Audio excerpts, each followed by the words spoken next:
Vamos abrir as nossas Bíblias, por favor, irmãos, no capítulo 6 do Evangelho de Mateus.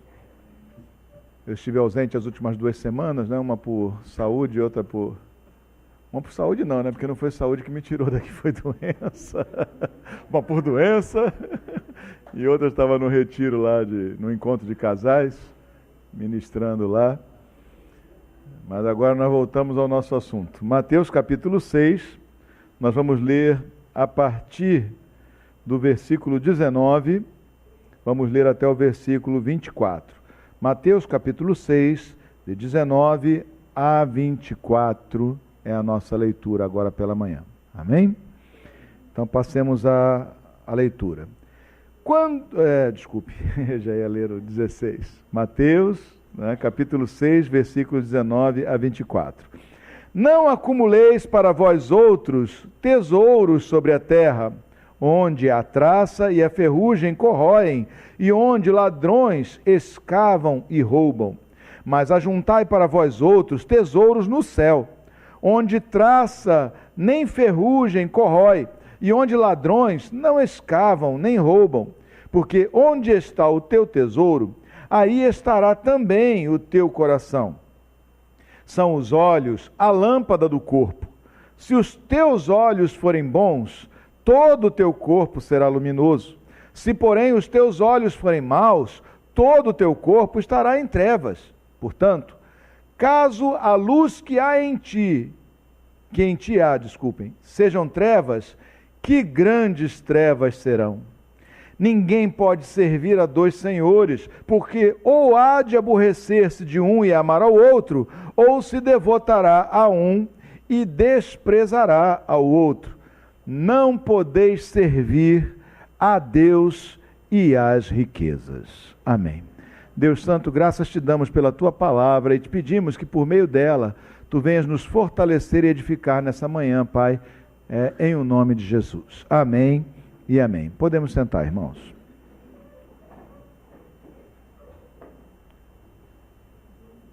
Podem avisar lá na escola bíblica que nós iremos até aproximadamente 11h40, tá bom? Bom, meus irmãos, dando continuidade, nós estamos aqui bem no meio do Sermão do Monte, o conhecido Sermão do Monte, e o Senhor Jesus, que nas últimas ocasiões em que aqui estivemos meditando sobre esses textos, nos falava, nos ensinava sobre oração, sobre jejuar, também anteriormente sobre religião verdadeira, ou seja, religião de fato, em espírito e verdade, não meros procedimentos ou fachada. Agora, dentro desse mesmo sermão, ele volta o foco para uma das coisas que mais afetam o ser humano, que é a relação que nós temos com as riquezas, ou seja, a relação que nós temos, vamos dizer assim, de linha geral, com o dinheiro. Essa é uma das coisas que mais afetam. Na verdade, aqui, nós vemos que o Senhor Jesus nomeia 2 senhores. Ele não nomeia Satanás como senhor nessa terra, ou senhor de pessoas. Ele nomeia as riquezas como senhora, a riqueza como senhora de pessoas, o dinheiro como senhor de pessoas. Não é que isso não seja uma estratégia de Satanás ou coisa parecida. Todavia, o Senhor Jesus está enfocando aqui sobre a obra da carne, sobre aquelas coisas que em nós determinam a nossa conduta, determinam a nossa maneira de ver as coisas, de abordar a vida. E isso sempre foi pesado para o ser humano. E na medida que a sociedade humana foi se desenvolvendo, e foi, digamos assim, se sofisticando, em que o conhecimento cresceu e as funções ou os estilos, os tipos de trabalho se multiplicaram, também nós vimos se multiplicarem os bens. Hoje em dia, mesmo a mais humilde das pessoas tem muito mais do que teria qualquer pessoa mediana lá atrás. Nós, por exemplo, vivemos numa sociedade que ainda está em desenvolvimento, digamos assim. O nosso país, economicamente, é um país em desenvolvimento. Aliás, eu acho que eternamente, porque eu ouço falar isso e a gente nunca chega lá, mas sempre fica pelo meio do caminho. Mas o que nós vemos, na verdade, é que todos nós temos acesso, a grande maioria das pessoas, 99% das pessoas, digamos assim, tem acesso a muito mais bens, né, e benefícios do que se tinha nos tempos de Jesus. Era uma sociedade muito menos sofisticada. Então, o que nós temos, na verdade, nós vivemos, na verdade, é numa sociedade de consumo, onde o consumo é estimulado o tempo todo para, digamos assim, mover a roda da economia, né? Onde, por um lado, a fábrica, vamos dizer assim, a indústria, o comércio, os meios de produção, contratam muitas pessoas, né? Pagam melhor do que pagavam há 10 ou 20 anos atrás. Se ninguém aqui lembra, o salário mínimo já foi $70. Eu conheci essa época e foi difícil. E antes disso também houve salário mínimo menor ainda. Mas se por um lado paga um pouco melhor, por outro lado também estimula o consumo de tal modo que nós temos cada vez mais necessidades, que não são necessidades reais, mas são necessidades criadas. Não é? Hoje em dia, qualquer pessoa, sei lá, nós temos no país cerca de 200 milhões de linhas de celular. E nós temos só 200 milhões de pessoas. Eu sei que nem todo mundo tem um celular, mas tem gente com 2 ou 3, né? Ou esqueceu alguma na gaveta, perdeu o chip e ainda não foi dado baixa lá no sistema, né, da Anatel. Mas, de qualquer forma, nós vemos que muitas pessoas as pessoas sentem necessidade de muitas coisas que antigamente não sentiam, e sempre será assim, por causa justamente de uma pressão de consumo para sustentar isso. E essa pressão de consumo muitas vezes está moldando também a nossa maneira de enxergar as coisas. Nos tempos de Jesus já havia esse problema, mas hoje o problema ainda é mais delicado, né? Eu não sei quem aqui viveu na época que você saía de casa e ficava 4, 5, 6 horas, 8 horas sem comunicação com seus familiares, né? Se você não pegasse uma ficha de orelhão e não desse uma ligadinha, né, eles não saberiam onde você estava ou coisa parecida, né? Depois virou um cartão, enfim, coisas assim, né? Hoje em dia, se você vira um orelhão por aí, cuidado, pode ser de alguém e você pode não estar no telefone público. Mas o que acontece geralmente é que é uma necessidade criada e as pessoas, vamos dizer assim, acham que precisam. A maior parte das coisas que nós julgamos necessitar, não precisamos de fato. Existem maneiras de viver muito mais simples do que a que vivemos dentro das cidades. Existem pessoas que vivem com muito menos e vivem, e às vezes são mais felizes, né, por viverem com muito menos. O que só prova, né, que, na verdade, nós entulhamos a nossa vida de vontades, de cobiças e coisas assim. E é sobre isso que esse texto fala. De nós não perdermos o rumo das coisas, de nós consumirmos sem sermos consumidos, vamos dizer assim, por essas coisas também, né? De nós mantermos a nossa independência. E aqui então Jesus fala, não acumuleis para vós outros tesouros sobre a terra, onde a traça, a ferrugem corrói, e onde os ladrões escavam e roubam, mas ajuntai para vós outros tesouros no céu, onde traça nem ferrugem corrói, nem ladrões escavam, nem roubam. O que ele está falando é sobre nós não termos como foco na nossa vida, né, tesouros terrenos, porque também ele sentencia aqui, onde está o teu tesouro, onde está aquilo a que você atribui mais valor, ali está o seu coração. Se os nossos tesouros são coisas, se os nossos tesouros, ou seja, se aquilo que nós mais valorizamos são objetos, são coisas, o nosso coração está nessas coisas, e o nosso coração será corroído, escavado e roubado, né, juntamente com essas coisas. Nós sofreremos essa corrosão espiritual por simplesmente termos colocado o nosso coração nesse cofre de coisas, nesse cofre materialista. Deus nunca foi contra riqueza, né? Também nunca considerou pobreza uma virtude. Apenas a questão aqui é, onde você está pondo o teu coração? Quais são os seus objetivos? Qual é o alvo da sua vida? O que você realmente tem focado? No que você realmente tem gasto o teu tempo, a tua intenção, o teu esforço? Então o Senhor não é contra, de modo algum,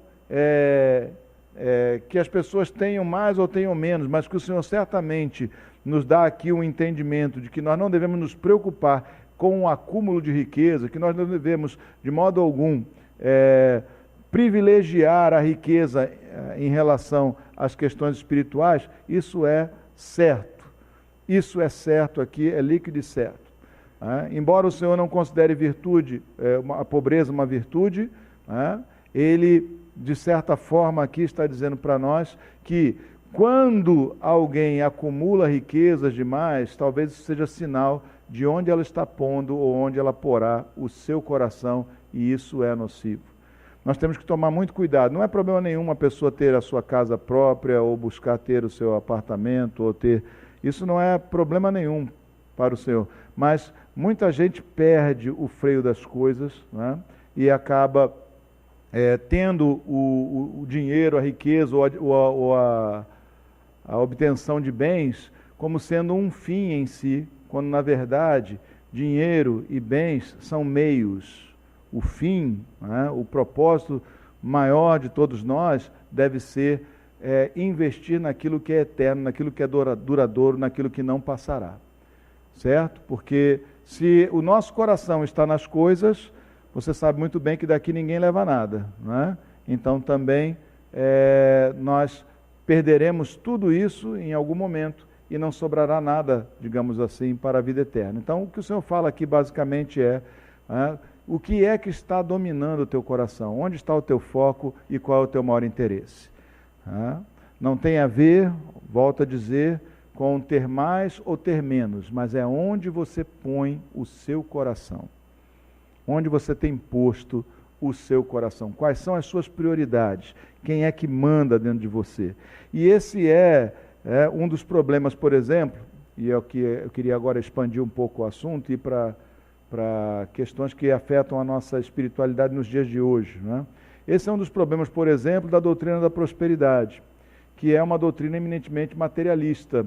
Não é apenas, porque já existia antes, como, vamos dizer assim, como uma doutrina também emergente, a doutrina do triunfalista, né? O triunfalismo não necessariamente ele é materialista, mas o triunfalismo presume que pela fé eu posso ter todas as coisas, todas as minhas doenças serão curadas ou coisa parecida. Se alguma doença não é curada em mim, é porque a minha fé não foi suficiente para isso. E despreza e desconhece ou passa ao largo, né, da vontade de Deus. Muitas vezes o Senhor não quer curar.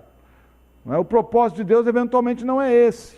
Então o triunfalista ele presume que ele controla com a sua vontade os poderes dos céus. E isso é errado. Mas existe uma outra forma, um desdobramento do triunfalismo, que é a doutrina da prosperidade, né? Que joga esse foco também sobre a obtenção de riquezas. E que é um flagrante erro, né? Porque leva as pessoas a apoiarem a sua vida espiritual no seu sucesso material.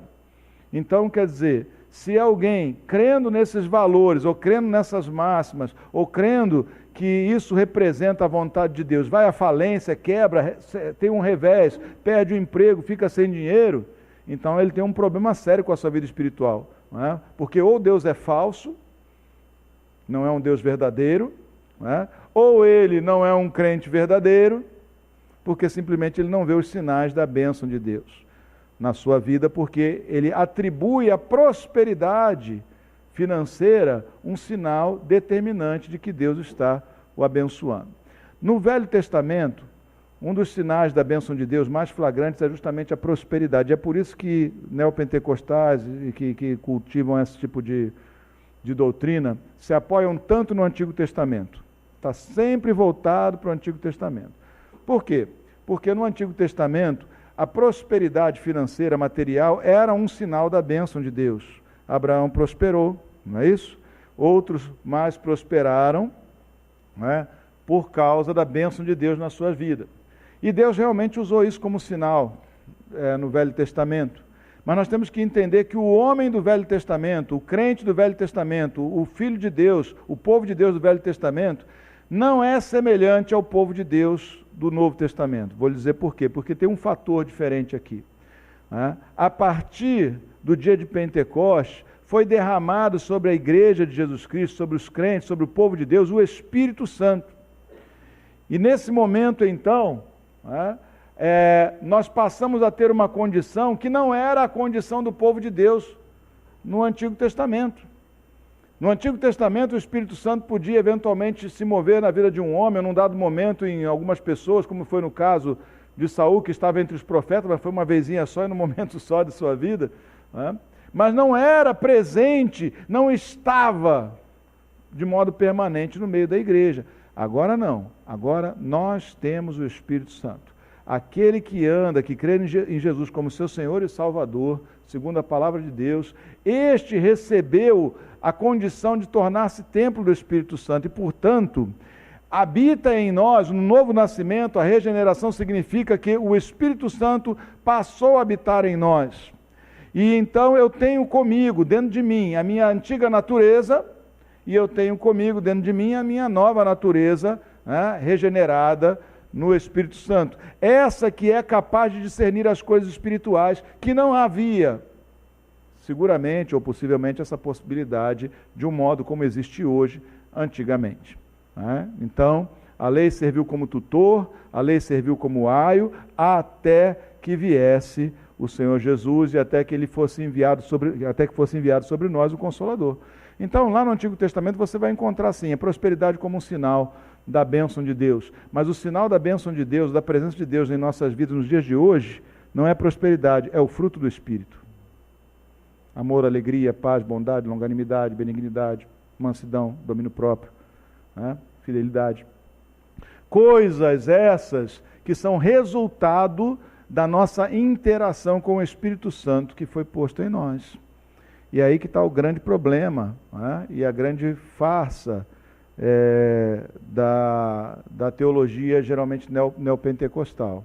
É que privilegia-se o Antigo Testamento, onde existem esses sinais que já não são mais os sinais operados hoje, que já não são mais sinais de culpa da bênção de Deus hoje. E mesmo no passado, meus irmãos, não só os crentes prosperaram, mas o ímpio também prosperava, assim como hoje. Pode prosperar financeiramente. Tem gente muito ruim aí que tem muito mais dinheiro que muita gente boa que serve a Deus de modo fiel. Não é isso? Todavia, o fruto do Espírito, ele é um dom de Deus, está presente exclusivamente no povo de Deus. Como fruto do Espírito, como algo que integra o caráter daquela pessoa, só para aqueles que são nascidos de novo. O ímpio pode manifestar virtudes esporádicas, ou pode fraudar virtudes, ou aparentar coisas, mas só tem a mente de Cristo aquele que de Cristo é. Amém? Só tem o caráter de Cristo aquele que é de Cristo. Vamos ver lá em 1 Coríntios, capítulo 2, versículo 14. Ora, capítulo 2, versículo 14, diz assim: ora, o homem natural não aceita as coisas do Espírito de Deus porque lhes são loucura, e não pode entendê-las porque elas se discernem espiritualmente. Quem é um homem natural? É aquele que nasceu da água, mas não nasceu do Espírito, Aquele que é descendente de Adão, mas nele não habita o Espírito Santo de Deus. Ele não aceita as coisas do Espírito de Deus, mas também ele não as entende, porque as coisas espirituais se discernem espiritualmente. Então,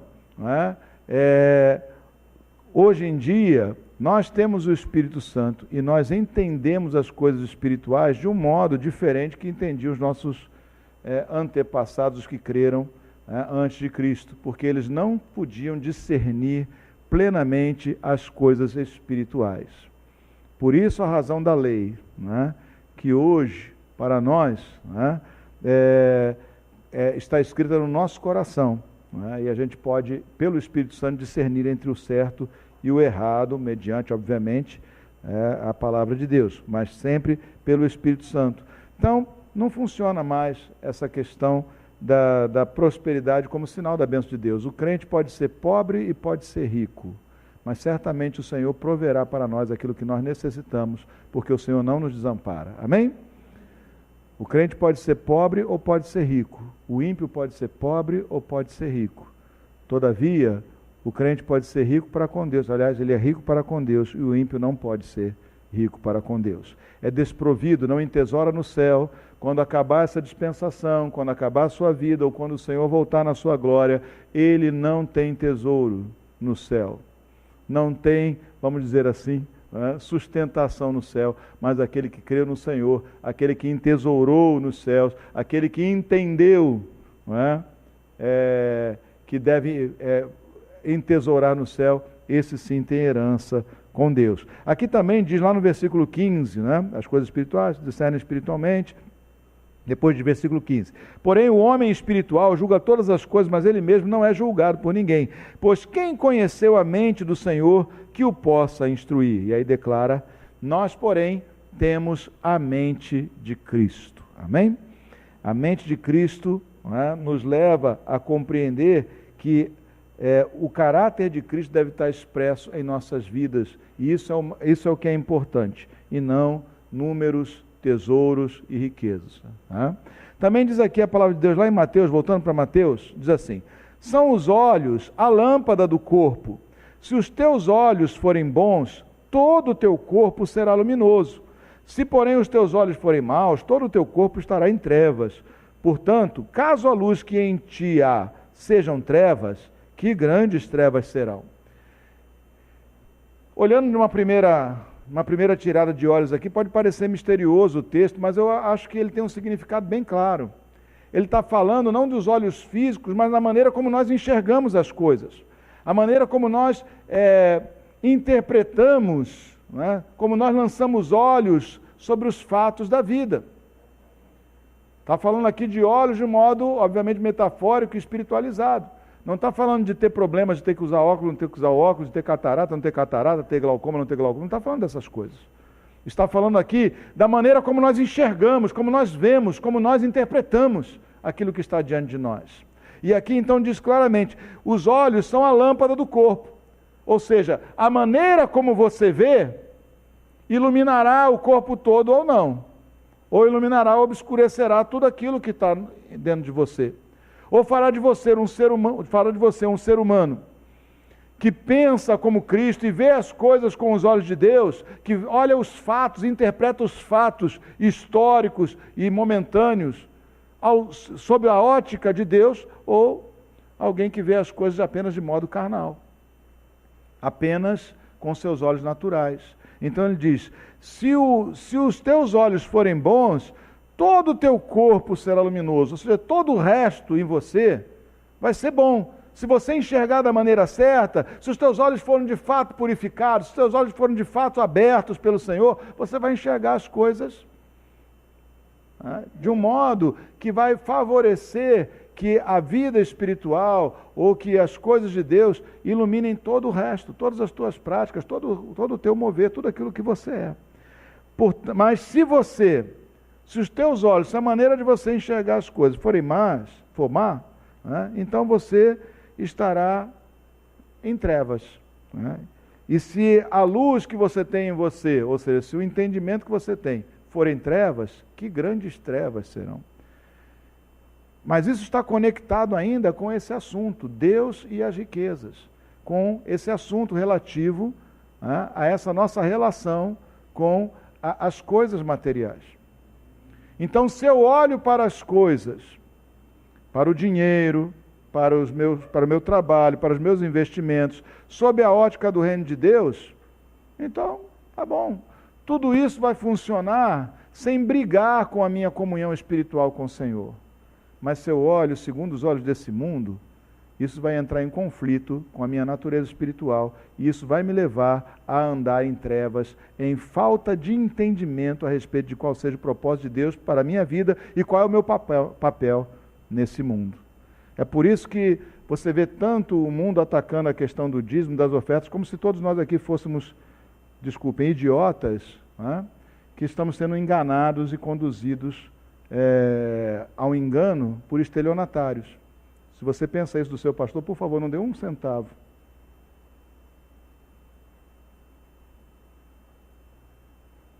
Mas se nós temos entendimento a respeito do que isso significa, então façamos a nossa parte como convém no Senhor, crendo que o Senhor é quem manda, né, e quem comanda a nossa vida nesse sentido.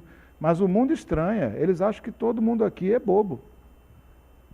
Não importa se você estudou, se é iletrado, se você é do tipo mais crédulo ou mais cético, não importa. Ele acha, parece que está aqui, que é uma fábrica de salsicha, todo mundo é igual.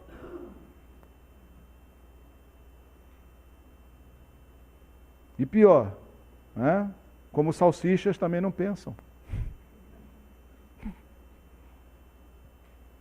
Porque eles não podem compreender essas coisas. Porque eles só compreendem a relação com o dinheiro e com a riqueza sob a ótica do mundo. Quero o meu, quero para mim e é comigo mesmo. É para o meu e para os meus. Só. Sem compreender que pode haver muito mais, né? Uma relação muito mais ampla que a gente pode ter com essas coisas.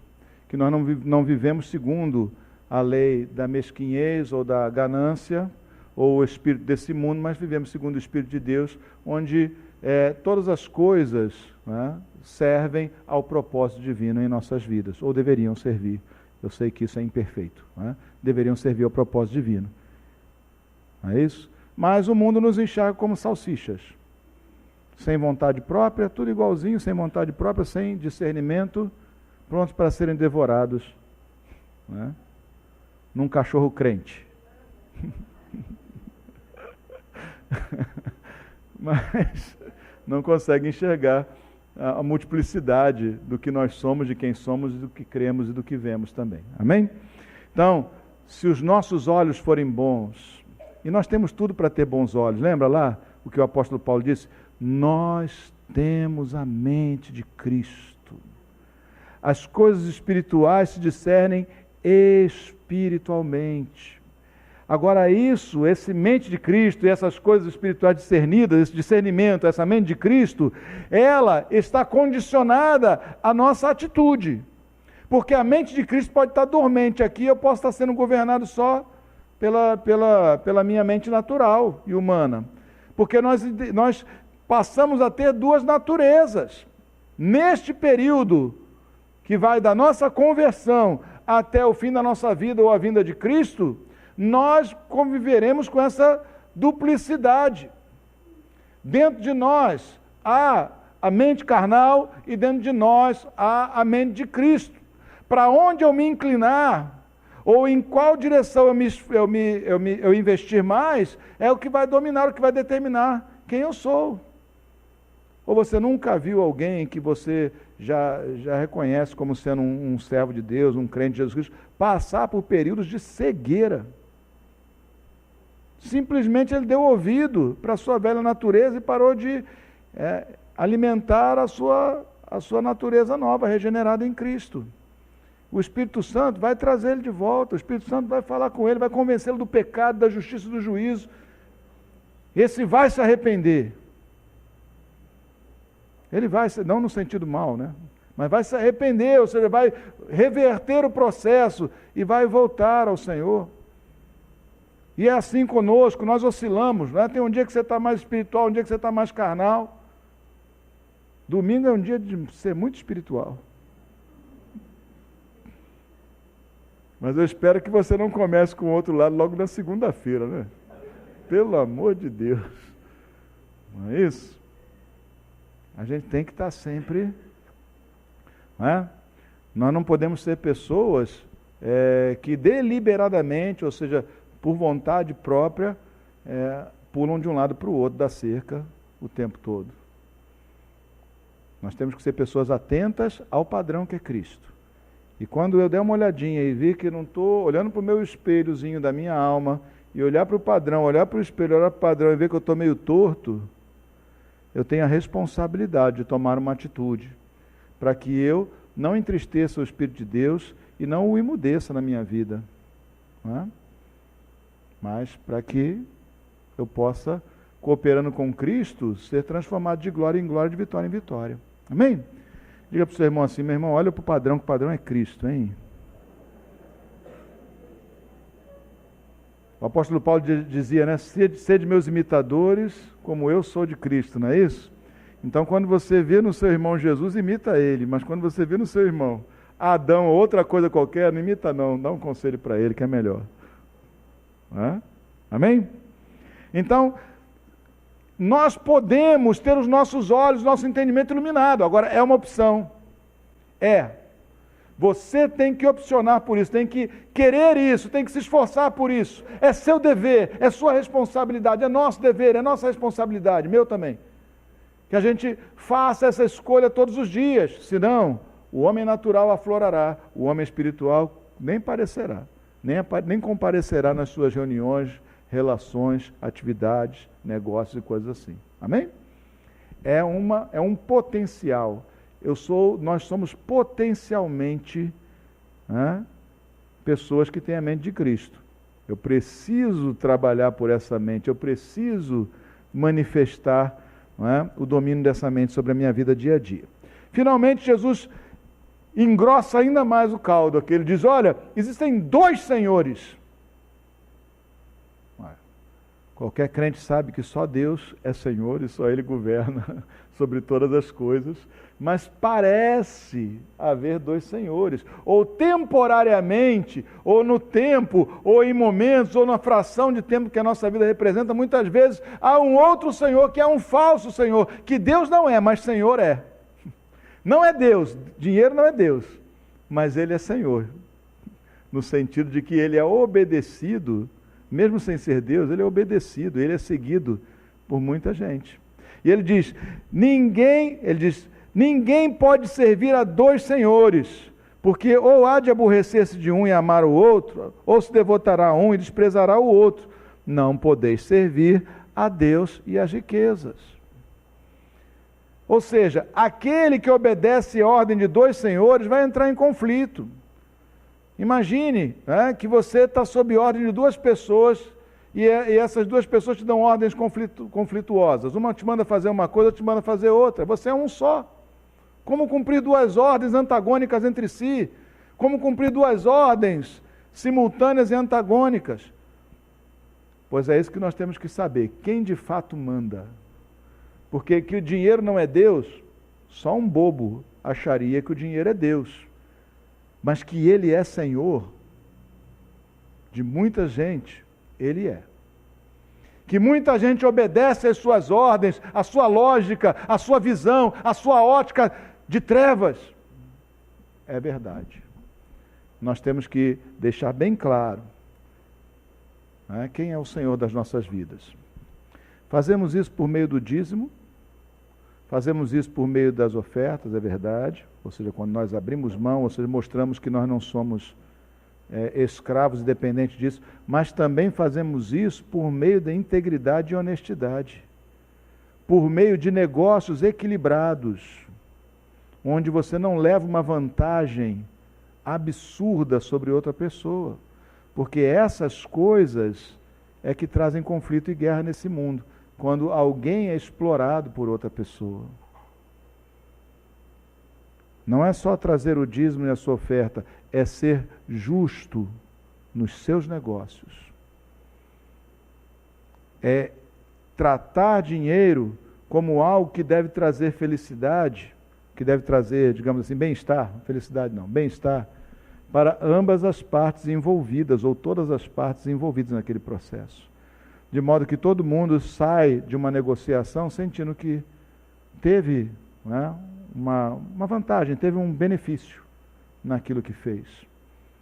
E tempos de crise são tempos em que muitos negócios aparecem que são desequilibrados, onde pessoas desesperadas por dinheiro, porque estão com pendências e coisas para resolver, muitas vezes fazem, vamos dizer assim, abaixam o valor das suas coisas, porque precisam muito. Cabe ao cristão, ao homem de Deus, à mulher de Deus, não fazer negócios desequilibrados, a não se aproveitar da fragilidade do outro, da ingenuidade do outro, da incapacidade do outro de ver aquilo que você está vendo e simplesmente tirar vantagem absurda que depois vai entristecer aquela pessoa. Os nossos atos devem ser governados por amor, e amor não exclui justiça. Nossos atos devem ser equilibrados e justos. Um bom negócio é um negócio que atende aos anseios de ambas as partes. Um bom negócio é um negócio em que um não sai dilapidado, arrasado, enquanto o outro sai rindo e feliz porque é o mais esperto e finalmente conseguiu dar o pulo do gato. Então, nós mostramos a quem servimos quando nós tratamos com o dinheiro sem desprezar o amor e a justiça. Amém? Seja justo nos seus negócios, Deus vai te abençoar muito mais. Seja correto nas coisas que faz, o Senhor vai te abençoar, porque você estará, de fato, mostrando que você obedece a um Senhor só. E esse Senhor é o Senhor de todo o céu e de toda a terra. Que você não é escravo do dinheiro e não obedece à lógica de mercado, que é o lucro pelo lucro, mas obedece à lógica do reino de Deus, que é o amor sobre todas as coisas e a justiça como princípio em tudo aquilo que se faz. Amém? Acho que eu não tenho mais a dizer sobre isso. Se os teus olhos forem bons, todo o resto vai ser bom. Então, compra colírio para os teus olhos. A palavra de Deus é lâmpada para os nossos pés. Ela dá sabedoria aos simples, né? Como diria, não?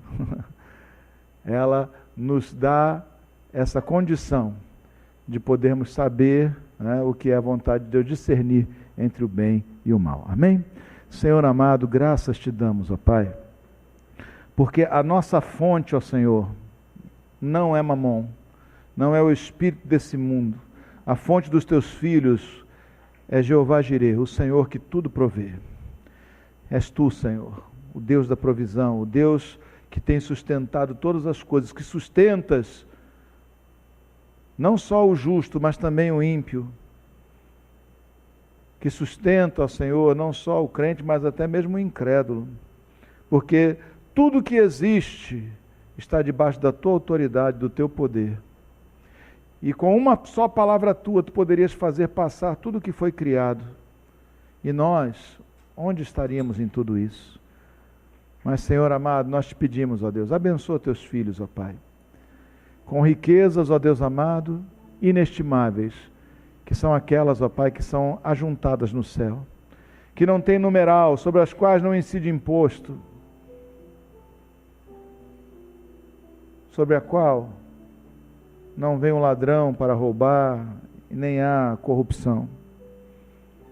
Nada que corroa, que estrague, que apodreça, que deteriore. Deus Santo, que os nossos olhos possam estar em Ti, ó Deus.